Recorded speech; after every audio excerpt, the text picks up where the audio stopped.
we die? What's the purpose of life? Brother Eddie gonna show you on the Deen Show. Assalamu alaikum, peace be unto you. We have another exciting show for you. Every week we have an exciting show with you with exciting people who join us. This week on the Deen Show, my next guest, who was with the likes, singing with, working with Run DMC, Sinead O'Connor, Alexander O'Neal, and many, many other famous songwriters and singers. But today he's on the Deen Show, Abdul Roll, to tell us his story and his journey to Islam. We'll be right back on the Deen Show. Allah, there's only one God, and Muhammad is his messenger. Allah, la ilaha illallah.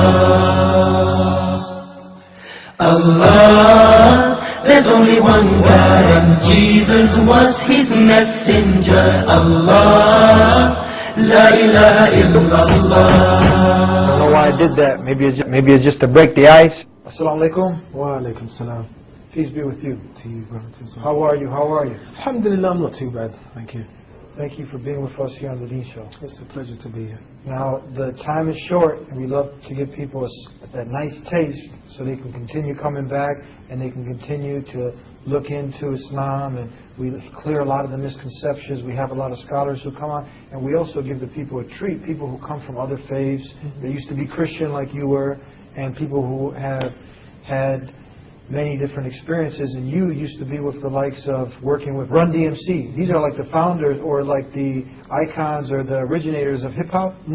Let's start from there. Tell us of your days when you were back with some of the likes of Run DMC, Sinead O'Connor. Who was it out? Well, what it was, I was working for a record company back in the day, and what we did was we actually bought the rights of Alexander O'Neal's tracks. It was Fake and Criticize. Yeah. And we met him in the studio. We've done the remixes. It was a very nice, it's very nice man. You know, he had some some issues, but we're not going to go into any of that. Yeah. But it was nice working with him. Run DMC was a remix. Yes. And his wife Justine Simmons. Yeah. Who I don't know how to describe her vocals, but I think I don't think she did any more work after that particular track. Yeah. And that was very short-lived. That little experience there, and the same with Sinead O'Connor. That was a remix that I did, so I didn't actually get to actually physically work with her. It was just doing a remix of a track that was called 1,000 Mirrors, which was a beautiful, well-written track, and alhamdulillah, the remix that I did was well received. You know, so. Now you said something in Arabic, and I always say that just for the not yet Muslims who tune in and they think we're saying some code words. What do you say? Alhamdulillah. What does that mean? Alhamdulillah. That's all the thanks and praises are to Allah, the Creator. And then right there's a roller coaster effect. You said Allah, and then somebody is going to think this is some Arab god, a moon god. Who's Allah? Allah is the one God, the one true God. The one God. Yeah. The God of Abraham. The God of Abraham. Of Jesus Christ. Jesus Christ. Of Musa. Moses. All the prophets. That's right. Creator of the sun and the moon. All right. Creator of everything that exists. That's Allah. That's Allah. Yes, and it's just one extra note on that it's a sister language to Aramaic. And many people, they don't reflect and they don't think that Jesus, he never spoke English. He spoke Aramaic. And he would say Allah. Allah, Allah. The same God Jesus calling upon. That's the one who you're praising and thanking. Thank you for clearing that up. And now you're with some of the celebrities. You were performing at concerts. Your dream is to be a star?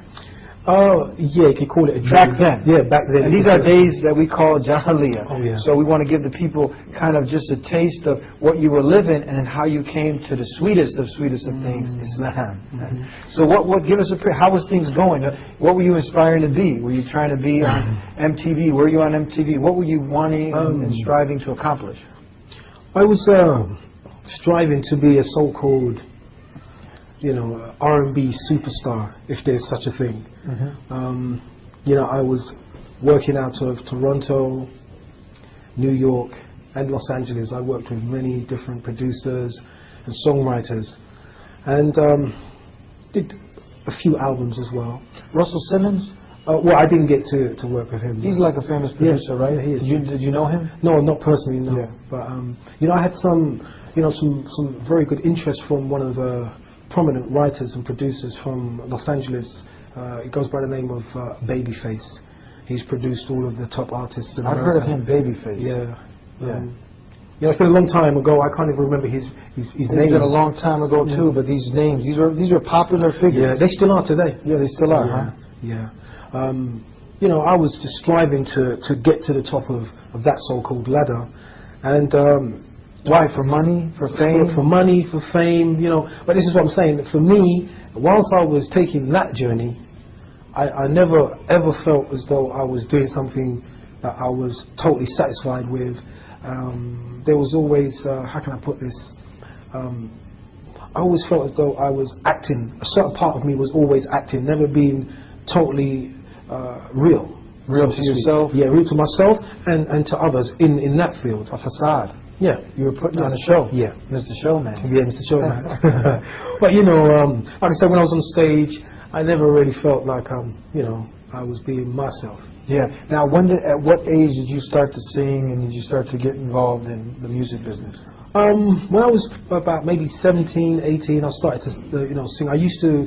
My brother was classically trained on the piano, so I sort of used to watch him. So I kind of learned a few scales and a few chords on the piano, but I wasn't really singing until maybe I got to about 17, 18. So people told me that I had a good voice, and it started to develop from there. Uh-huh. Yeah. So you were also, from a Christian family. Did you sing also in the choir? No, I didn't actually, but I used to be an altar boy. An altar boy. Yeah. All right. Every Sunday. Yeah. So were you practicing Christianity? Was your family Christians? Were you going to the church? Yes, this is what I was doing every Sunday. At the same time? Not singing? No, I wasn't singing at that time. Yeah. But you sing on Saturday, hang out at the church on Sunday? I used to go to church on Sunday. Yeah. I actually do my little things, play the piano every Saturday morning. Yeah. And that was more or less how that. Okay, so how are you mixing the two in? What is, are you godly? Are you looking, are you religious? Are you not religious? You got the music thing going, you're aspiring, you're at the club. I'm sure we're not going to get into details. There's drinking, there's all sorts of things going on there. But then there's the church. So where are you at now? Well, I was going to church, doing my thing, and then slowly came away from the church, but always had the Creator in mind, because my mother taught me about God. She didn't teach me about Him having any partners or nothing like that. She just taught me about God. Okay. So that's how I understood. Yeah. Okay, so you were just like most people, they're born in the family, they don't question anything, and you're just feeling like this is the right thing. Yep. Now, at what point did you start to question? At what point did you decide, okay, you know what, I got to get a little more serious? And at what points did you start to ask the more crucial questions, like, what's the purpose of life? Well, I went through quite a bit in my lifetime where I didn't ask any of those questions. Yeah. Because I was too busy doing things that, I wanted to do for myself, and didn't, I always had, God in mind, but I still went on about doing my business and just left all that religious stuff behind. Yeah. But along the way, a couple of Muslim brothers stopped me in the street and asked me if I knew anything about the Prophet Muhammad, peace be upon him, which at that time I didn't. So was this just a random night? this going on was- the street? yeah. They had like a dawah table? No, it wasn't a dawah table. It was just a brother who just came up to me. I don't know why, but he just came up to me in the street and asked So me. Muslim approaches you Yeah, he now. just approached me in the street and asked Yeah. me, it's just my brother, can I have your time? Can I speak to you for a couple minutes? I was like, okay. So let's take a break now, and we're going to find out what this Muslim said to you. We'll be right back. There'll always be someone that will be there to say something negative, but at the same time there'll be someone there to say something positive also. Just hold on to the rope of Allah. Everything in this universe rely and need Allah subhanahu wa ta'ala. The Quran says don't kill women, don't kill children, don't kill the old people, don't attack the civilians. This is what the Prophet Muhammad told us. Ibn al-Qayyim rahimahullah said that the Prophet ﷺ never ever started a war against anybody.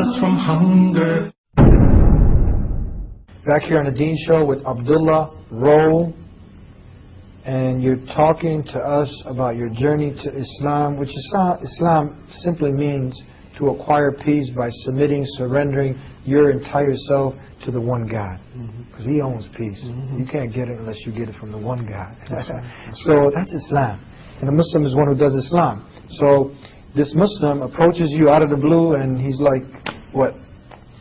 Well, at first, I was prepared to stand and talk with him. Where were you going? I can't remember. I just know I was going to a rehearsal. Okay.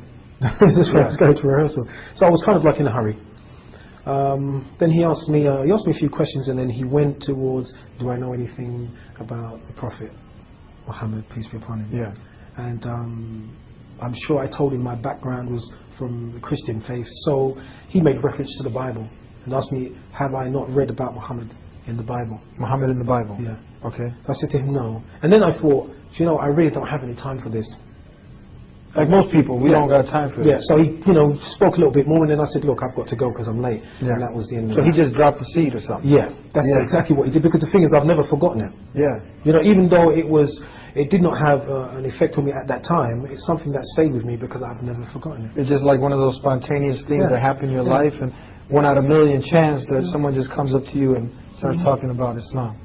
So okay, so you leave that off now. You go. I gotta go. I gotta get this Grammy. I gotta work for that. Okay, what happens next? Well, it's quite a bit of time has you know, elapsed since then, and I find myself listening to a lot of conspiracy theories, documentaries, and so on and so forth. They're interesting, informative, but they wasn't feeding my soul at all. So I remember I moved to East London. It was an Islamic bookshop.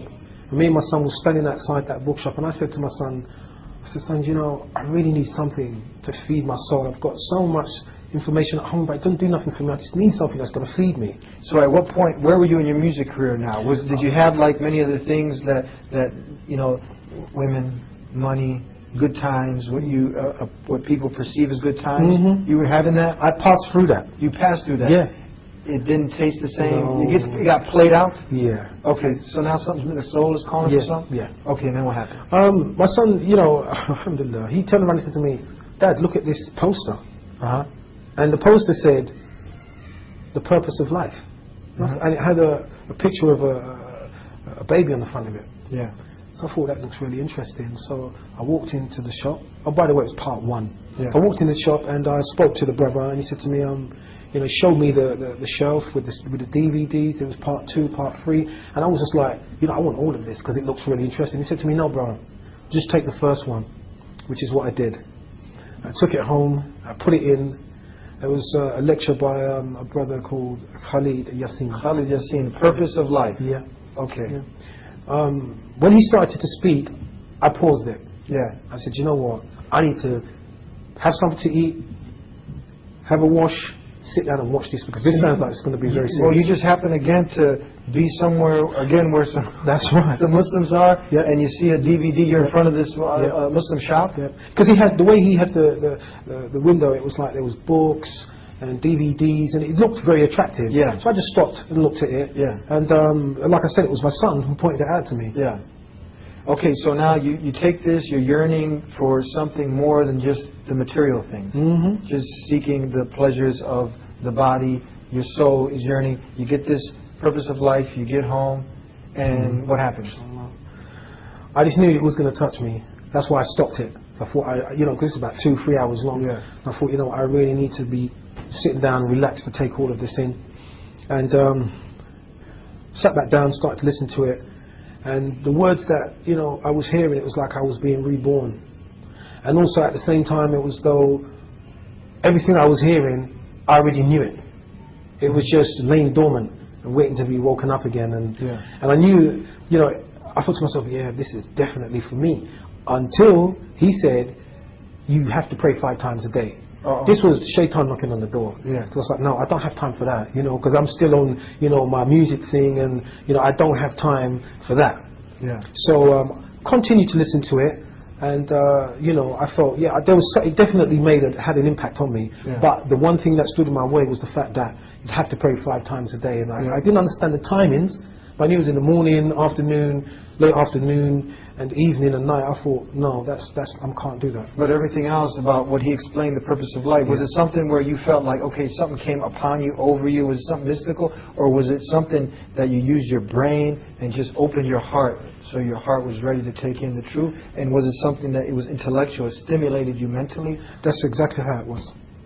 You know, my mind was listening to these words, and whilst it was trickling down here, I could, you know, I just knew that what I was hearing, it was just true. It was the truth. I knew it was from, you know, it was from Allah. Was it rational, logical? It was rational, scientific, logical. It was scientific. He used as many examples as he could to try and, you know, to shed light on you know, what people have a lot of misconceptions about today as far as Islam goes. Yeah. Many people can watch this actually. This actually had a great impact on me. Purpose of life. I think you can go on the internet and just put Khalid Yasin, Purpose of Life, and I think it's out there. People can see it for free. Yeah. So now you see this, and now there is some. Okay, he explains the purpose of life. The concept of God. It's real simple. You know, one God, just God. All the rights are given to the Creator, and not to demigods, semi-gods, and all these other weird things. So what happens now? You need to start. Did you take the testimony of faith? No. No? No. What I did was I kind of delayed it for a few weeks. I asked my wife to. Did you see, like in the video where they have, like, you know, so many non-Muslims who become Muslim? They line up. There's like 20 of them. أشهد أن لا إله إلا الله وأشهد أن محمدا عبده ورسوله.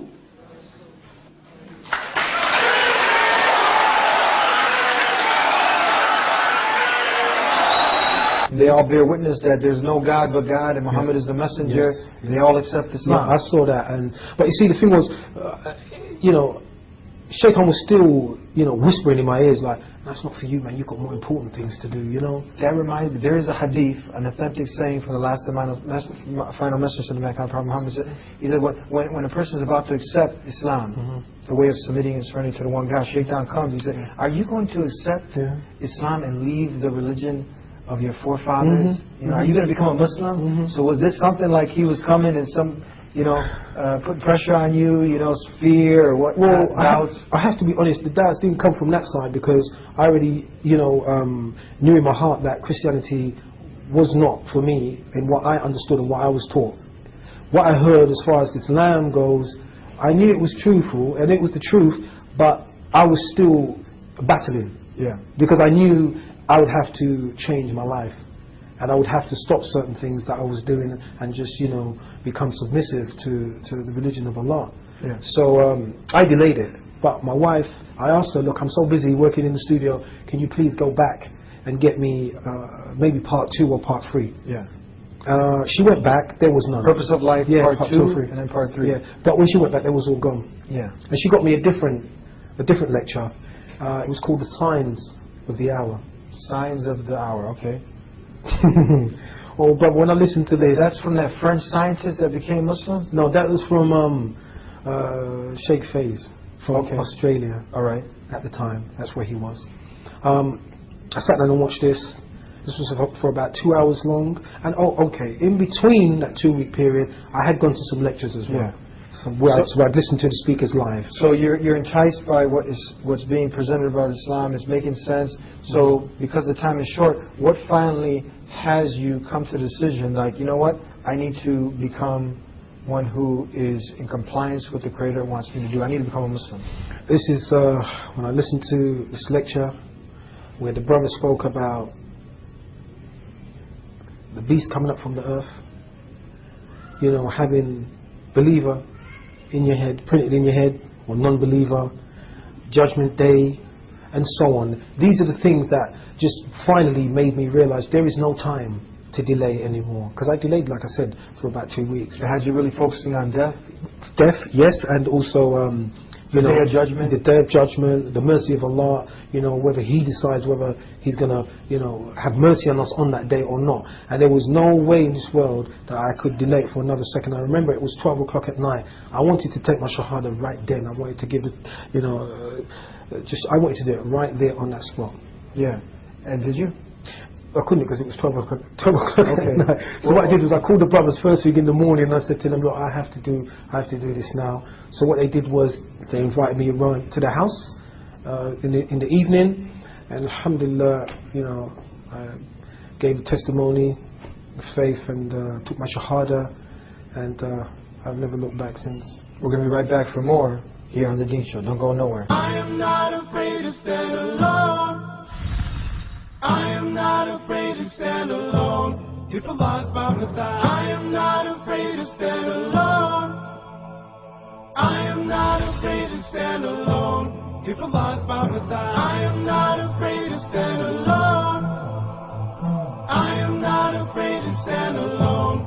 If Allah's by my side, I am not afraid to stand alone.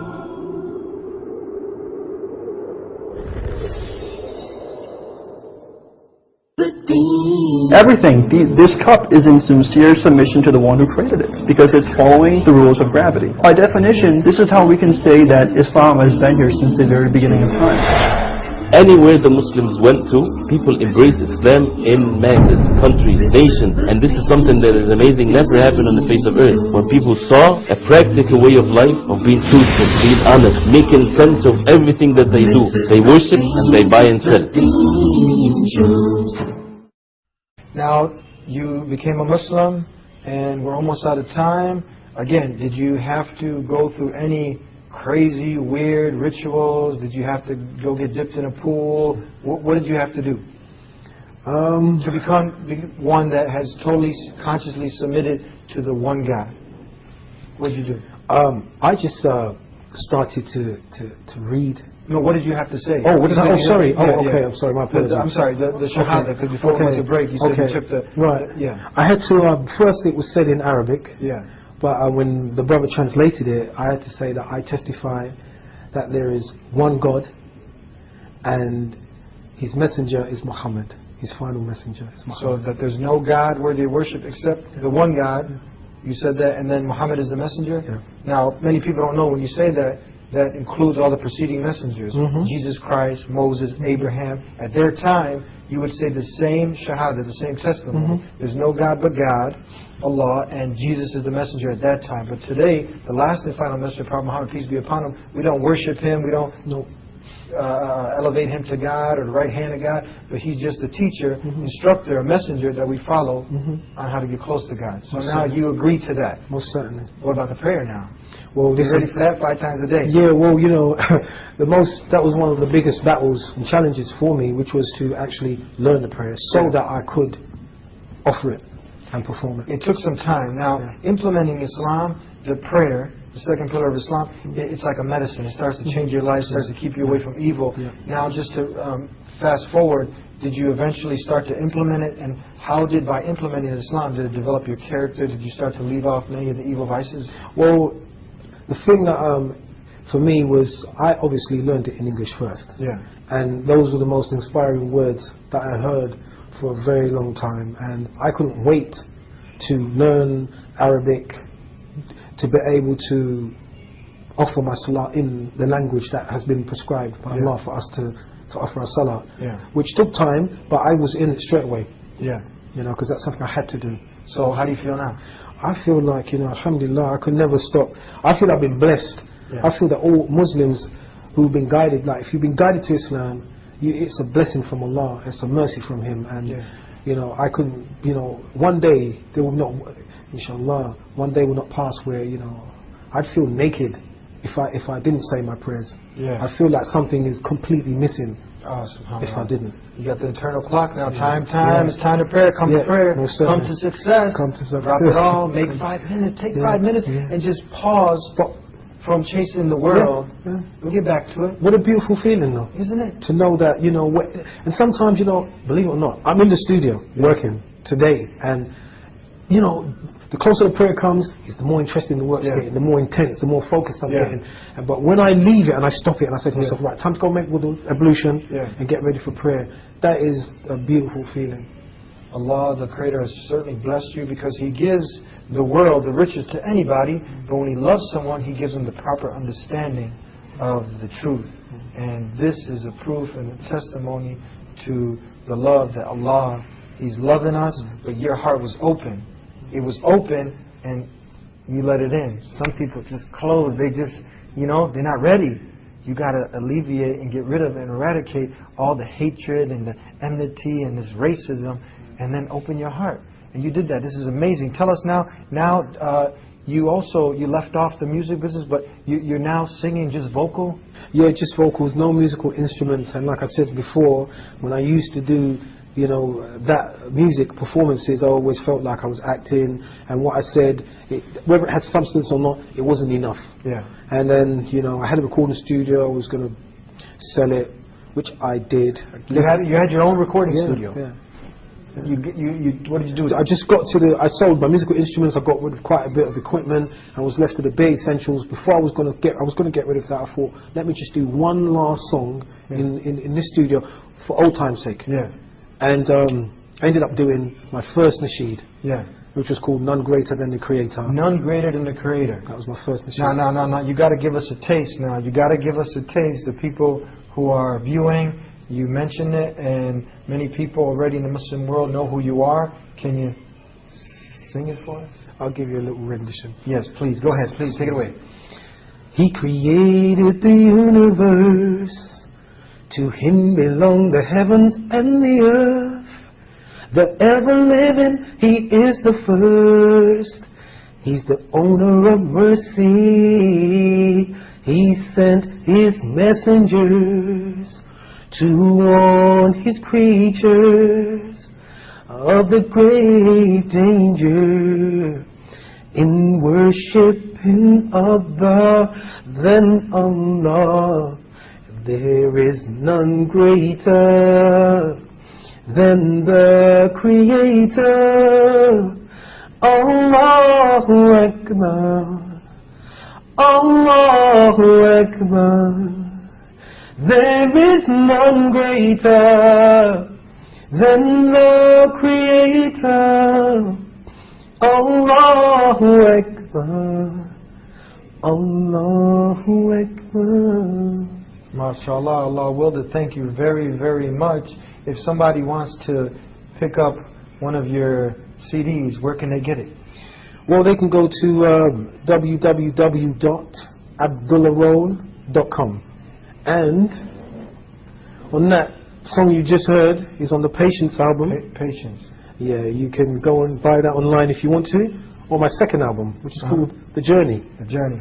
Yeah, there's some beautiful nasheeds on here, heartwarming, and you know, go out and support the cause. You'll see the work that I'm doing, inshallah. And this is just your voice on these? Just my voice, no musical instruments. Wow, that's amazing. Yeah. That's amazing. It's a mercy from Allah, bro. Yeah. Believe me. Thank you very much. Thank you very much. You're welcome. I'd like to thank you and for sharing your story with us. And may Allah continue to bless you and keep you striding forward all the way to Jannah, paradise. You too, brother. Ameen. Jazakallah khair. Barakallah feek, brother. Thank you, man. And these are for you, brother. These are for me? Those are for you. Oh, mashallah, mashallah. Thank you very much. You're welcome. And you've heard it here several times before, that there is none greater than the Creator. It's very simple to understand. There are so many people coming to Islam because Islam gives you peace. Peace with your Creator, peace within your very self, and then you can have peace with the society and everyone around you. Islam is calling you to peace. God Almighty is calling you to that which will bring you life. To be successful in this life, and not only in this life, to be the best in this life, the best character, the best manners, away from all sorts of evil and corruption. But then, you'll be successful in this life and in the next. And we're all striving for paradise because death is a reality and the day of judgment is near. So let's be ready, let's do the good deeds. But the foundation needs to be built on something strong, and that foundation is that you worship none but the Creator and not His creation, and you strive to follow and emulate the last and final messenger that was sent to mankind, the Prophet Muhammad, peace be upon him. Thank you, and we'll see you next time here on the Deen Show. Until then, peace be unto you. He created the universe. To him belong the heavens and the earth. The ever-living, he is the first. He's the owner of mercy. He sent his messengers to warn his creatures of the great dangers of worshipping other than Allah. There is none greater than the Creator. Allahu Akbar, Allahu Akbar. There is none greater than the Creator.